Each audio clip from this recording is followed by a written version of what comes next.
که چېرته په یوټیوب باندې تاسو په دې ټاپکس باندې ویډیوز جوړوئ نو تاسو ته په 1000 ویوز باندې د 15 نه واخلې تر $15 یا د دې نه هم زیات میلاویدلی شي.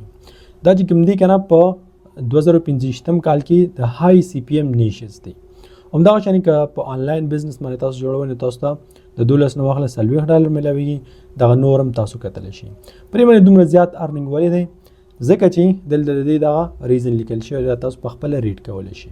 خو د دې خبرې مطلب دا نه دی چې تاسو ته اوس پته ولګي چې په فاینانس اینډ انویسټمنټ باندې زیات ارننګ دی نو په همدې باندې تاسو ویډیو سټارټ کړئ. د څه په باره کې چې تاسو سره علم دی په کوم ټاپک باندې چې تاسو ته کار کول خوند درکوي د همغې نه سټارټ واله د هغې نه ته ډېر څه راویستلی شي. بل که تاسو غواړئ چې تاسو $15 سره په 1000 ویوز باندې میلاو شي نو بیا به تاسو دغه ویډیوز په انګلیش کې جوړوئ. نو د دې خبرې دا مطلب هم نه دی چې تاسو انګلیش نه درځي بس ته یې مه جوړوه.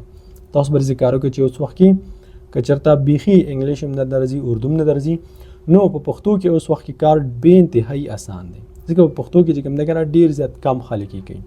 همدغه د په انګلیش کې ویډیوز ګوره په اردو کې ګوره او هغه راغله بیا پښتو ته ترجمه کوه په خپلو الفاظو کې وایه په خپله پې ایډیټینګ کوه.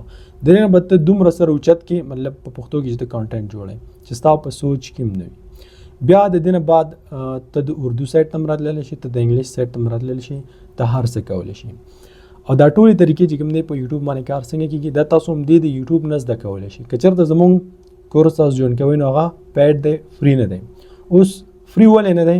ځکه چې هغه صرف یو کورس نه دی بلکې په هغې کې موږ تاسو ته په یوټیوب اټومیشن باندې کار څنګه کېږي په یوټیوب باندې خپل برانډ څنګه جوړېږي همدغه شانې ایډیټینګ څنګه کېږي تمنیل څنګه جوړېږي دغه کمپلیټ کورسونه په دغه یو کورس کې دي. اپډیټس ورکې راځي سم چې موږ نوي زده کړو هغه موږ په دې کې ایډ کوو.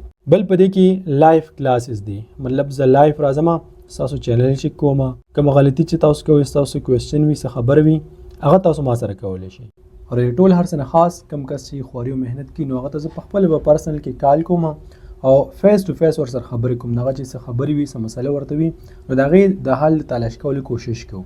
او موږ خپل پوره کوشش کوو چې هغه محنت کوي موږ یې سپورټ کوو او خپل هدف ته ورسېږي. نو په دې وجه باندې آلریډي پې ډېر زیاته خواري شوې ده خواري پې کېږي نو سوري دا فری نه دی او پیډ دی.